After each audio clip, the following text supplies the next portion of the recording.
Hi, I'm Amy Cardoso and welcome to Art This Week. On this week's episode, we visit Fort Worth Contemporary Arts, and our interviewer, Rachel Livedalen, speaks with artist Emily Speed about her exhibition Bodybuilders. Now for Art This Week.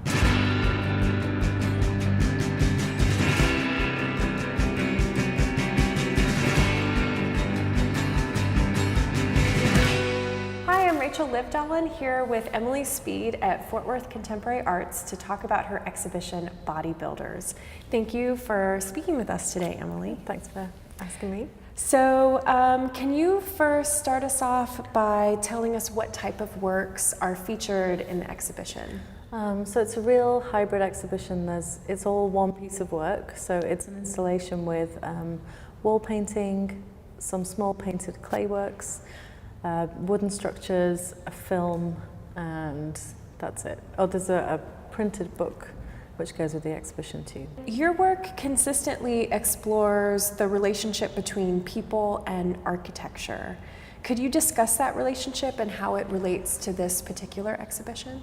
Yeah, well it goes back quite a long way, and I guess I started thinking about the space that you inhabit in your body. Mm-hmm. So it was quite a psychological space that I was dealing with, and then over the last sort of 5 or 6 years I've become more interested in public space, architectural spaces, and in all kinds of different ways. And specifically here, it's like the campus architecture that I'm really drawn to, and the way that it recycles kind of lots of classical buildings in this neoclassical style. So many of the buildings are from 1911, and they really use the pediment, the portico, pillars, everything.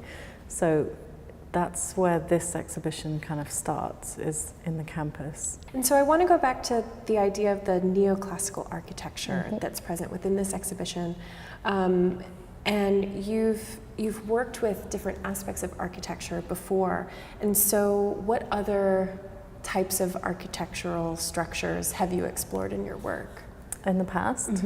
I guess I kind of get interested in very specific narratives or stories, and so for example, when I had a solo show at Yorkshire Sculpture Park, I made a work on the lake which was really inspired by Le Corbusier and his cabanon, which is French for like shed, cabin. So the only thing he really built for himself was a 4x4 wooden structure. It was really modest, and I was kind of struck by that in comparison to his like glass concrete buildings for clients. So it's kind of those like really specific, usually one building, and I've worked in Linz in Austria a lot, so there's kind of buildings that were built by Hitler, which I find really interesting and problematic, of course. And then I've also been very lucky to spend a lot of time in Rome, so I was interested in how Mussolini recycled this idea of the perfect Roman city. And I guess the campus also has the idea of the ideal city, which is maybe from Jefferson bringing it over in the University of Virginia. But so there's a lot of this thing that happens in this cycles of time and things getting replicated and copied, but maybe every time it just changes and it gets further and further away. So it's maybe different types of architecture, but that theme seems to kind of crop up a lot. So within the film featured in the exhibition, we see 3 different female characters that take on the symbolic role of the caryatid within classical architecture. How does that relate to gender and power? Oh, that's a good question. I don't know if I can answer it in a wholly satisfying way, but I'll try. So the caryatid is really interesting to me because it's a woman as a column. And so she's trapped in the building, but she's also really strong and supporting the building. She's kind of a guardian of the building, and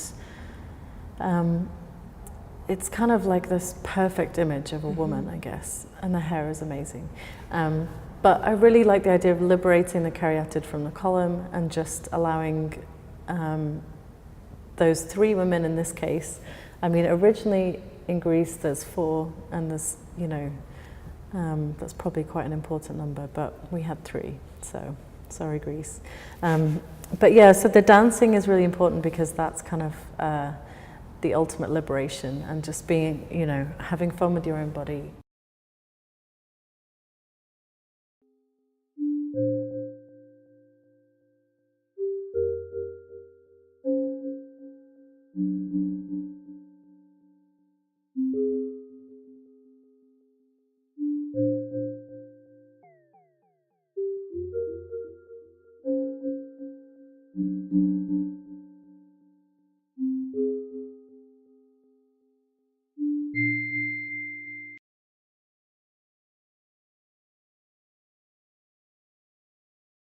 I guess the other thing in terms of the power is, you know, the buildings that these women would have been on, women probably wouldn't have been allowed inside them. And so this threshold of control is really important, and the wooden structure here acts as a kind of threshold to the film. Of course, everyone is allowed through it, but and the same goes for the neoclassical architecture, where you see caryatids sometimes, not so frequently, but there are buildings, especially in the States, where in the 20s there's some caryatids that are quite stylized, but there's that language of power and knowledge that comes in neoclassical, especially campus architecture. And it sort of communicates through its form this idea of power. So I think that's really interesting. And the caryatid is part of that, of course. What about the small ceramic objects that they almost seem housed within the sculptural structures? Can you talk a little bit about them? Yeah, I mean, I'm really interested in structures that are not architecture, but they're not furniture. And I guess maybe these are an example of architectural furniture. So it comes from like an interest in really early Italian painting, like Giotto and Cimabue, and these really sort of, the perspective is wrong in those buildings. So the buildings appear as kind of very insubstantial, I guess. They're used as a narrative device, so they're quite emotional. There's a really beautiful painting, which is St. Jerome in his study, which shows him inside a cathedral in a small wooden structure, surrounded by all these objects. And there's something really beautiful about the structure within the building and these smaller structures again. So the ceramic sculptures are kind of a hybrid of building fragments, so there's like joints on pieces of wood, I guess, and then at the end of those pieces has a finger or a foot or a hand, so they become like a sort of body building material. And yeah, they just kind of bring this structure back to the idea of the inhabitant and the body inside the space. You previously mentioned the pamphlet book that has been made in conjunction with the exhibition. You have a large body of work that explores the book form. How does the book form relate to the other elements of your work, specifically the sculptures as well as the performative element? Yeah, I guess, well, as I was saying, like the book is a really interesting kind of time-based medium and can be seen in a way as another kind of space, I think. But the book for me is like a really interesting place to put all of those ideas and not in a very literal way, but like using texts that explore some of the ideas in the work, which may not be immediately obvious, so they become like quite a rich place for all those things that go into the work but sometimes aren't visible in the work. So the book for me is a place of a bit more complexity, maybe. And text is really important in terms of reading for things that go into my work, and also the way other people articulate things, which is often much better than the way that I articulate things. So I have a question for you about the film and the performative aspect of the film. Within the exhibition, the film features female dancers. You've created live performances within the space that have then been documented. And then the film is projected onto the gallery wall and is mixed in with other wall paintings as well. So how do you decide which performances within your work will be live and which will be filmed and edited? That's kind of curious, because I think it's a really difficult thing to decide.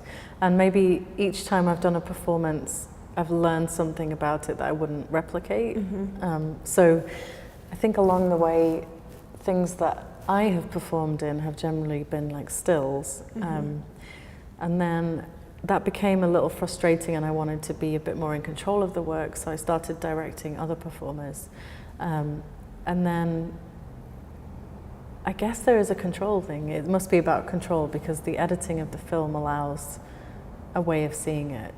But then after having the dancers in the space, and they were so great, you know, Sarah Jane and I started talking about a live performance and asking the dancers to respond to the work. Now it's all here. Of course, this sculpture wasn't here when we filmed. So it may be, hopefully, it'll be interesting to see if we can bring that live element into the gallery alongside the film as well. But it is just piece by piece, and I guess I don't know what the criteria is for deciding. It just seems to be appropriate for whatever the work is. What role do the costumes have within the film? Well, my twin sister made the costumes. I should give her credit for that. And I collaborate with her quite a lot on these things. She's a fashion designer. The costumes are the kind of of the way of communicating that these are caryatids because they're like a Greek toga. But I really am kind of seduced by fabric and different, you know, like the sort of tactileness of that. And this fabric is a really light, slippery fabric, which for the dancers seemed to kind of add this extra sensation into the film. So yeah, I think it's like a bit self-indulgent maybe. But yeah, my sister is the seamstress, so credit where credit's due. And within the film and the performance, what's the relationship to dance and choreography? It's just amazing, isn't it? Like dancing is just amazing, and I'm not a choreographer. I gave the dancers very specific directions, and we used, they were calling it guided improv, so I guess that's what it's called. But I was asking them to, of course, be caryatids, but we were looking at different types of architecture, so it was like, in this segment, can you be a little bit Baroque? And in this segment, can you be a bit Art Deco? And they really understood what I meant by that when we had like visual aids. So I don't know if that is choreography, it's more like a direction. But I think I'm very inspired by contemporary dance, and I try and watch a lot of it, so it just feeds in, you know, it's one of those things that really kind of gets me excited. So throughout your career, your work has brought you to different places, whether it's artist residencies or exhibitions in different cities. How does being in a new place affect your ideas of space and architecture? Well, it's kind of a real luxury of being an artist. I mean, there's other things that offset the great things, but getting to travel is incredible. And you know, somewhere like Fort Worth and kind of a brief foray into Dallas, like the kind of buildings that you see are it's just the difference. Again, it's really interesting and inspiring. And I guess it's kind of become a cliche, but there is a way of seeing things with fresh eyes when you're in a new place that kind of re-enlivens your practice, or just gives you some, like, you know, new things going into your brain. So it's kind of important. And that's not to say that you can't make work at home and never travel. That's totally true. But yeah, for me, it's kind of helps the synapses connect or something. And seeing new architecture in the flesh is really different to just knowing about it from the internet or a book. So it's great to see like the Fort Worth Water Gardens, something like that. You know, it's kind of a crazy space. It's incredible. So being inside those things is you know, really inspiring. Could you talk about the color palette within the work? It's a very specific, limited color palette that repeats throughout the different elements. How did you choose that particular set of colors? I don't know. Well, the flesh color is for the flesh, and obviously it's exaggerated. And I work a lot in that kind of flesh color and grey, and it's my flesh color, obviously. You know, it's something that, and I use my own arms and hands a lot on camera, so it kind of is tied into my skin, I think. But yeah, the blue and yellow, it's something to do with like trying to get a warmth of Texas, and trying to get this kind of richness, which for someone who doesn't use colour a lot, this feels quite bold to me, but you know. But yeah, it's maybe one of those things that's a bit more instinctive and not so, it's not absolutely tied into certain ideas. It's kind of a gut feeling. Lastly, could you give us a little insight into the title of the work, Bodybuilders? Yeah, I mean, I love the play on, so I just had a show in Calgary before this, which was called Bodybuilding, and it's all been looking at a body of work since I was spending time in Rome and here, so it sort of spans quite a 2 or 3 years of work. So yeah, the bodybuilders, I love the idea of the caryatids as women like building the, you know, supporting the structure, but also the idea that they were kind of flesh and, you know, they were women as well. So it's obviously alludes to like bodybuilders as a competitive thing, but it's just that hybrid idea of the body in architecture. Well, thank you for speaking with us. Thank you. Thank you for sharing your exhibition. It looks wonderful. Great, thanks for having me. We want to thank Emily for speaking with us. For more information on the exhibition, go to theartgalleries.tcu.edu. That's it for Art This Week. Thanks for watching.